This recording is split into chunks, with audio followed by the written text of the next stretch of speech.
ओम शांति। अव्यक्त बाप दादा 21/1/1969। अटल और अखंड यह सौगात बुद्धि रूपी तिजोरी में संभाल कर रखना। आज जब वतन में गई तो सभी बच्चों की ओर से बाबा को याद प्यार दी और अर्जी डाली। ब्रह्मा बाबा को भी अर्जी डाली तो ब्रह्मा बाबा यही बोले कि मेरा हाथ तो शिव बाबा के पास है, जो कराएंगे हम वही करेंगे। हमने शिव बाबा से बोला, बाबा इतने सभी आपके बच्चे हैं, आप सभी आशाएं पूर्ण करने वाले हो, बाबा एक आस हमारी पूर्ण कर दो। तो बाबा ने फौरन एक डाल दिखाई जिसके बीच में लिखा हुआ था, भावी टाले नहीं टले। तो हमने बाबा को कहा, अगर यही भावी है तो सभी बच्चे जो इकट्ठे हुए हैं वे शिव बाबा को ब्रह्मा बाबा दोनों से मिलना चाहते हैं।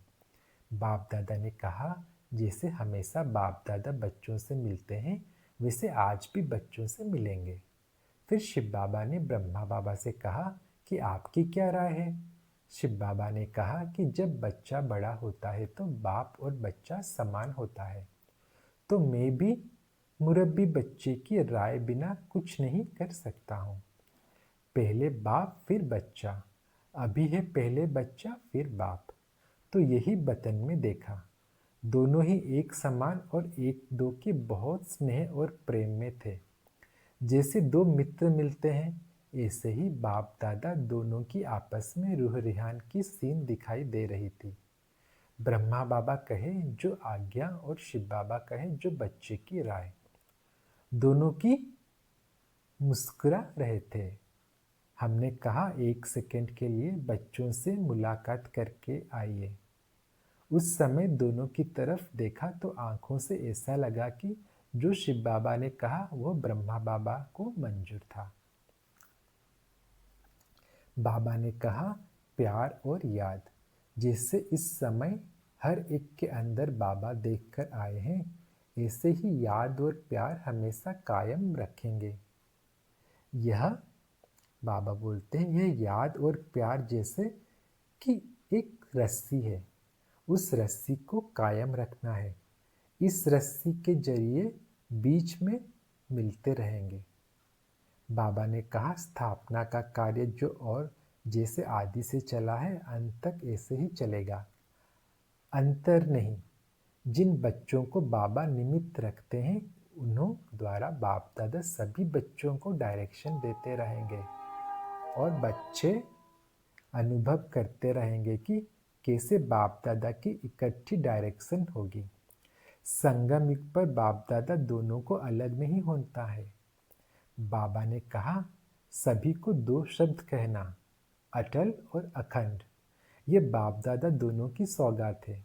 जैसे कोई बड़े लोग कहाँ जाते हैं तो सौगात देते हैं, ऐसे बाप दादा दोनों ही दो शब्दों की सौगात देते हैं, अटल और अखंड। ऐसे बुद्धि रूपी तिजोरी में ऐसा रखो। बाबा बोले, इसे बुद्धि रूपी तिजोरी में ऐसा रखो जो कितना भी कोई चुराने की कोशिश करे तो भी सौगात साथ रहे। याद है ना कौन सी दो शब्द, अटल और अखंड। फिर बाबा ने कहा, अब थोड़े समय के लिए विदाई लेता हूँ, फिर जैसे जैसे कार्य होगा डायरेक्शन देता रहूँगा। फिर बाबा बोले, शरीर छूटा परंतु हाथ और साथ नहीं। सभी अव्यक्त मूर्त हो बैठे हो, व्यक्त रूप में रहने अव्यक्त स्थिति में रहना है। जब अव्यक्त स्थिति में स्थित हो जाएंगे तो उस अव्यक्त स्थिति में कोई उलझन नहीं रहेगी। वर्तमान समय चल रहे सभी पाठ आप बच्चों को अति शीघ्र अव्यक्त बनाने के साधन है। डगमग होने की जरूरत नहीं। शुरू में यज्ञ की स्थापना भी अनायास ही हुई थी। जब आप शुरू में यज्ञ की स्थापना में आए थे तो आप सभी ने निश्चय के पत्र लिखाए थे। यही निश्चय लिखते थे कि अगर ब्रह्मा चला जाए तब भी हमारी अवस्था, हमारा निस्वार्थ अटल रहेगा। बाबा बोलते, तब भी हमारा अवस्था, हमारा निश्चय अटल रहेगा। जब निश्चय पत्र याद है, निश्चय उसको कहा जाता है जिसमें कभी भी किसी भी प्रकार का किसी भी स्थिति अनुसार विघ्न के समय संशय नहीं आता। परिस्थितियां तो बदलती है ना, बदलती ही रहेंगी, लेकिन आप जैसे गीत गाते हो ना, बदल जाए दुनिया ना बदलेंगे हम। तो ऐसे ही आप सभी निश्चय बुद्धि आज के संगठन में बैठे हुए हो। आपकी मम्मा आप सबको क्या कहती थी कि निश्चय के जो भी आधार अब तक खड़े हैं वो सब आधार निकलने ही हैं, और निकलते हुए भी उसकी नींव मजबूत है। अगर नींव मजबूत नहीं तो आधार की आवश्यकता है। आधार कौन सा? बाबा का आधार, संगठन का आधार, परिवार के नियमों का आधार नहीं छोड़ना। परंतु परीक्षा के समय जो सीन सामने आती है उसमें निश्चय तो नहीं टूटा, निश्चय अटूट होता है, वो तोड़ने से टूटता नहीं। ऐसे ही निश्चय बुद्धि गले के हार है। क्या ब्रह्मा आपका बहुत प्यारा है? था नहीं परंतु है। तो क्या वह नहीं कह सकते थे? बातें तो सभी बोली हुई है। समय पर याद आना ही तीव्र पुरुषार्थ है। याद करो, वो भी आप बच्चों को मजबूत बनाने के लिए कहते थे। बाप दादा ने बच्चों का इतना श्रृंगार किया है, तो क्या बच्चे इतना श्रृंगारधारी नहीं बने हैं?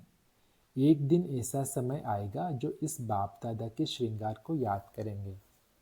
तो अभी वो समय है।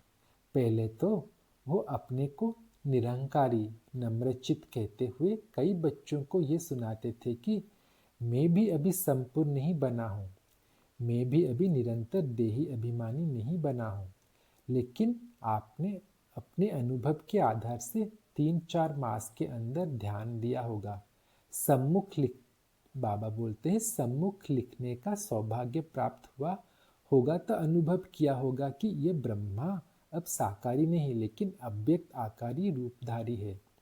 कुछ वर्ष पहले ब्रह्मा छोटी छोटी बातें सुनते थे, समय देते थे, लेकिन अब क्या देखो, इन छोटी छोटी बातों को न सुनने का कारण क्या था कि यह समय निरंतर याद में बीते। क्या आप बच्चों ने उनके तन द्वारा कभी नोट नहीं किया कि उनके मस्तक में सितारा चमकता हुआ नजर आता था? अव्यक्त स्थिति में जो होंगे उन्होंने अव्यक्त मूर्त को जाना पहचाना। जो खुद नहीं अव्यक्त अवस्था में रहते थे उन्होंने अमूल्य रतन को पूरी रीति नहीं पहचाना। अभी भी स्थापना का कार्य ब्रह्मा का है, ना कि हमारा। अभी भी आप बच्चों की पालना ब्रह्मा द्वारा ही होगी। स्थापना के अंत तक ब्रह्मा का ही पाठ है। अभी आप सभी बच्चे सोचते होंगे कि ब्रह्मा द्वारा पढ़ाई कैसे होगी। यूं तो वास्तव में अवस्था के प्रमाण कैसे, क्यों के क्वेश्चन उठाना नहीं चाहिए। लेकिन कई बच्चों के अंदर प्रश्न तो क्या, लेकिन कॉपी हलचल का सागर शुरू हो गया है। यह पहला पेपर बहुत थोड़ों ने पास किया। कुछ तो बाबा बोलते हैं कुछ तो धैर्य रखो, अब अविनाशी ज्ञान है। जब अविनाशी ज्ञान है, अविनाशी पढ़ाई है, तो फिर यह प्रश्नों की हलचल क्यों? फिर भी उसी हलचल को शांत करने के लिए समझा रहे हैं। क्लास जैसे चलती है वैसे ही चलेगी। क्या सुनाएंगे? जो ब्रह्मा का तन मुकर्रर है, तो मुरली उसी के तन द्वारा जो चली है वही मुरली है। और संदेशियों द्वारा थोड़े समय के लिए जो सर्विस करते हैं उनको मुरली नहीं कहा जाता है। उस मुरली में जादू नहीं है, बाप दादा की मुरली में ही जादू है। इसलिए जो भी मुरलियाँ चल चुकी है वो सभी रिवाइज करनी है। जैसे पहले पोस्ट जाती थी वैसे ही मुख्य सेवा केंद्र पर आबू से जाती रहेगी। क्या आपको 1 वर्ष पहले जो मुरली चली थी वो याद है? कल जो पढ़ी होगी वो भी याद नहीं होगी। कई पॉइंट्स ऐसी हैं जो कई बार पढ़ने से भी बुद्धि में नहीं ठहरती। इसीलिए मुरली और पत्र का जैसे कनेक्शन होता है वैसे ही होगा। जैसे आप मधुबन में रिफ्रेश होने आते हो वैसे ही आएंगे। क्या करें, किससे मिलने आवे? अब फिर यह प्रश्न उठता है, किससे रिफ्रेश होंगे? जो लकी सितारे हैं अर्थात जो निमित्त मुख्य हैं उनके साथ पूरा संबंध जोड़कर जो भी आपके सेवा केंद्र की रिजल्ट है, समस्याएं हैं, जो भी सेवा केंद्रों की उन्नति है, जो भी नए नए फूल उस फुलवाड़ी से खिलते हैं, उनको भी संगठन का साक्षात्कार कराने मधुबन में ले आना है। साथ साथ ऐसे संगठन के बीच बाप दादा निमित्त बनी हुई संदेशी द्वारा पूरी सेवा करेंगे। अभी कोई और प्रश्न रहा? आप सोचते होंगे कि लोग पूछेंगे कि आपका ब्रह्मा बाबा 100 वर्ष से पहले ही चला गया। ये तो बहुत सहज प्रश्न है, कोई मुश्किल नहीं। 100 के नज़दीक ही तो आयु थी। यह है 100 वर्ष के कहे हुए हैं, ये गलत नहीं है। बाबा बोलते हैं 100 के नज़दीक ही तो आयु थी। ये जो 100 वर्ष कहे हुए हैं ये गलत नहीं है। अगर कुछ रहा हुआ, बाबा बोलते हैं अगर कुछ रहा हुआ है तो आकर, बाबा बोलते अगर कुछ रहा है तो आकर द्वारा पूरा करेंगे। 100 वर्ष ब्रह्मा की स्थापना का पाठ है, वो तो 100 वर्ष पूरा होना ही है, लेकिन बीच में ब्रह्मा के बाद ब्राह्मण का जो पाठ है वो अब चलना है। ब्रह्मा ने ब्राह्मण किस लिए रचे? क्या ब्रह्मा अपनी रचना को देखेंगे नहीं? क्या आपको अब संगम पर जिम्मेवारी का ताज नहीं देंगे? तो सतयुग में देवता कैसे बनेंगे? बाबा बोलते तो सतयुग में देवता कैसे बनेंगे अगर जिम्मेवारी का ताज नहीं लेंगे तो? यहाँ की जिम्मेवारी ही वहाँ की नींव डालती है। इसीलिए जो भी आप बच्चों से प्रश्न करते हैं उन्हें यही उत्तर दो कि ब्रह्मा की स्थापना तो चलनी ही है। अभी बच्चों की पढ़ाई का समय बिल्कुल ही नज़दीक है। ये तो हर एक मुरली में मम्मा के बाद इशारा दिया है। क्या पेपर में तिथि तारीख बताई जाती है? जो पहले से ही बताया जाए उसको क्या पेपर कहेंगे? पेपर वो होता है जो अचानक होता है। किसके मन में जो होता है वो अचानक नहीं कहलाता। रिजल्ट में क्या देखा? पूरे पास नहीं हुए, कुछ न कुछ कमी एक एक में देखी। फिर भी बहुत अच्छा, क्योंकि समय पुरुषार्थ का है। उस प्रमाण रिजल्ट अच्छी ही कहेंगे। बाकी तो बाप और दादा दोनों ही एक बात पर खुश हैं। वो कौन सी? बच्चों ने संगठन और स्नेह दोनों का सबूत दिया। ब्रह्मा बतन से देख रहे थे कि कैसे कैसे कोई आते हैं, कब कब आते हैं, किस रुहाब से आते हैं, किस स्थिति से मिलते हैं। यह भी रिजल्ट बाप दादा दोनों ही इकट्ठे देखते रहे तो हर एक खुद को देख और खुद में जो कमी हो उसको भरो। बाकी आज से सभी के लिए कौन निमित्त है वो तो आप जानते ही है। दीदी तो है, साथ में कुमार का मददगार है। जैसे और सभी लिखा पढ़ी चलती थी वैसे ही हेड क्वार्टर से चलती रहेगी। ये दोनों आप सभी की देख रेख करती रहेंगी। अगर आवश्यकता हुई तो आप सभी के सेवा केंद्र पर चक्कर लगाती रहेंगी।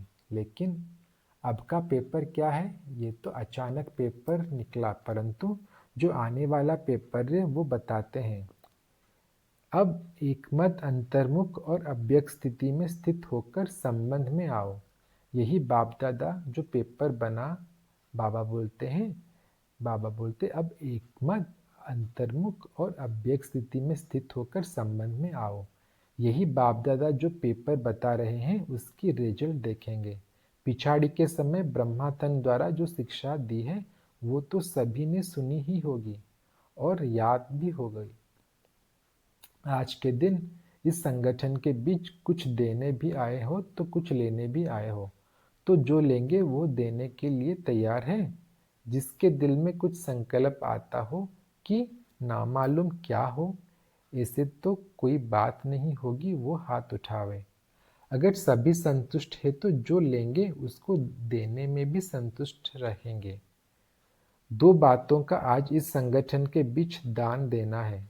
कौन सी दो बातें? एक मुख्य बात कि आज से आपस में एक दो का अवगुण न देखना, न सुनना, न चित्त पर रखना। अगर कोई बहन या भाई की कोई भी बात देखने में आए तो निमित्त बने हुए जो हैं उनके द्वारा उनको इशारा दिला सकते हो। दूसरी बात, कई लोग आपके निश्चय को डगमग करने के लिए बातें बोलेंगे, आवाज फैलाएंगे कि अब देख बाबा बोलते आवाज फैलाएंगे कि अब देखें यह संस्था कैसे चलती है। लेकिन उन लोगों को यह मालूम नहीं कि इन्हों का आधार अविनाशी है। दूसरा यह भी ध्यान में रखना कि कोई भी हिलाने की कोशिश करे तो जैसे आप बच्चों का कल पहले का गायन है, अंगद के समान पाँव को नहीं हिलाना है। इससे निश्चय बुद्धि अडोल एकरस ही जो आने वाले लास्ट पेपर में उसमें पास होंगे। और ये ब्रह्मा द्वारा जो इतने ब्राह्मण रचे हुए हैं, तो क्या बाप के जब बच्चे बड़े हो जाते हैं तो बाप रिटायर नहीं होता? अब ऐसे समझो कि बाप रिटायर अवस्था में भी आपके साथ है। आप बच्चों को कार्य देखकर देखते रहेंगे। शरीर छूटा परंतु हाथ साथ नहीं छूटा। बुद्धि का हाथ नहीं छूटा। वो तो अविनाशी कायम रहेगा। ये दो बातें जो सुनाई, एक डगमग न होने का बाबा बोलते हैं ये दो बातें जो सुनाई, एक डगमग न होने का दान देना है, दूसरा अवगुण न देखने का दान देना है। अब सभी बच्चे ये ध्यान दें जबकि संकल्प कर चुके अर्थात दे चुके। संकल्प की हुई चीज कभी वापस नहीं ली जाती। अगर माया वापस लेने की कोशिश कराए भी तो यही अपने ऊपर जांच होगी। यदि बाबा बोलते हैं अगर माया वापस लेने की कोशिश कराए भी तो यदि अपने ऊपर जांच होगी तो पास हो जाएंगे। बाबा बोलते अभी एक और बात आप सबके ध्यान पर दे रहे हैं। बाप दादा की लास्ट मुरली में जो शिक्षा मिली है कि यह ध्यान दीदार ज़्यादा चलना, बाबा बोलते हैं यह ध्यान दीदार ज़्यादा चलाना समय व्यर्थ गंवाना है। इसीलिए ये नहीं होना चाहिए। ऐसे ना हो संदेशियों द्वारा सेंटर पर जो पाठ चले उसे आप चेक कर पाओ। बाबा बोलते हैं इसीलिए ये नहीं होना चाहिए। ऐसे ना हो संदेशियों द्वारा सेंटर पर जो पाठ चले उसे आप चेक कर न पाओ। इसीलिए यह निमित्त बनी हुई दीदी और कुमार का जिस संदेशी को मुकर्रर करेंगी उन्हों के द्वारा डायरेक्शन मिलेंगे। इस पाठ के लिए भी ये जिसको निमित्त बनाएंगी उस द्वारा ही रहस्य स्पष्ट होंगे। जैसे पिछाड़ी की मुरली में यह भी डायरेक्शन भी होगा कि समय वैकुंठ आदि में जाना व्यर्थ समय गंवाना है, क्योंकि यह घूमना फिरना अब सोता नहीं। अब तो निरंतर याद की यात्रा और जो शिक्षा मिली है उसे प्रैक्टिकल लाइफ में धारण करने का सबूत देना है। अगर ब्रह्मा बाबा के साथ स्नेह है तो स्नेह की निशानी क्या है? स्नेह यह नहीं कि दो आंसू बहा दिए, परंतु स्नेह उसको कहा जाता है जिस चीज से उसका यानी ब्रह्मा बाबा का स्नेह था उससे आपका हो। उसका स्नेह था सर्विस से। पिछाड़ी में भी सर्विस का सबूत दिया ना, तो स्नेह कहा जाता है सर्विस से प्यार, उसकी आज्ञाओं से प्यार। बाकी कोई भी ऐसा न समझे कि ना मालूम बिना हम बच्चों की छुट्टी के साकार बाबा को वतन में क्यों बुलाया। लेकिन छुट्टी दिलाते तो आप देते। इसीलिए ड्रामा में पहले भी देखा कि जो भी गए छुट्टी लेकर नहीं गए। इसीलिए ये समझो कि ब्राह्मण कुल की ड्रामा में यह रस्म है। जो ड्रामा में नोंद हुई है वो रस्म चली। यूं तो समझते हैं, बाबा बोलते हैं यूं तो समझते हैं कि आप सभी का बहुत प्यार साकार के साथ था नहीं है भी। प्यार नहीं होता तो इस सभी बाबा बोलते हैं प्यार नहीं होता तो इस सभा में कौन होते। साकार में फॉलो करने के लिए इनका ही तन था तो प्यार क्यों नहीं होगा। स्नेह था और भी है। ये आप बच्चों की निशानी है। इससे साकार भी वतन में मुस्कुरा रहे हैं। बच्चों का स्नेह है तो क्या मेरा नहीं। लेकिन वो जानते हैं कि ड्रामा में जो भी पाठ होता है वो कल्याणकारी है। वो विचलित नहीं होते। वो तो संपूर्ण अचल अडल स्थिर था और है भी। लेकिन आप बच्चों से 1000 गुना स्नेह उनमें जास्ती है। अब स्नेह का सबूत देना है। यह भी एक छिपने का खेल है। तो विचार सागर मंथन करो, हलचल का मंथन न करो। जो शक्ति ली है उसको प्रत्यक्ष में लाओ। भारत माता शक्ति अवतार अंत का यही नारा है। सन सोज फादर ड्रामा की नून कराएगी। साकार बाबा ने कहा है बच्चों से मिलन मनाने आऊँगा। अगर आज आ जाता तो बच्चे आंसू बहा देते। अच्छा, ओम शांति।